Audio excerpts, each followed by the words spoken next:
ইব্রাহিম আলাইহিস সালাম এত বড় নবী, তার বাবা ছিল কাফের, মুশরিক ছিল। নবী হয়ে বাবার প্রতি দরদ সবার আছে না নাই? বলেন, আসতে বলবেন না, আছে না নাই?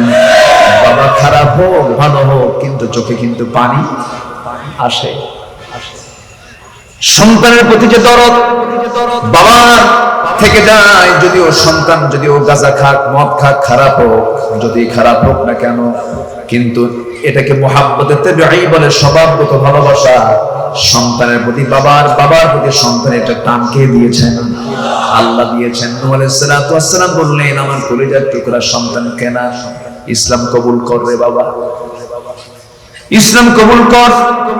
কিন্তু কেনান বলছে না, আমি ইসলাম কবুল করতে পারবো না। আল্লাহ বলে দিলেন, ইন্নাহু লাইসা মিন আহলিক, হে নূহ, এই তোমার কেউ নয়। আদম আলাইহিস সালাম নবী হওয়ার পরও নিজের সন্তানকে জান্নাত নিতে পারবেন না। ইব্রাহিম নবী হওয়ার পরও তার বাপকে জান্নাত নিতে পারবেন না।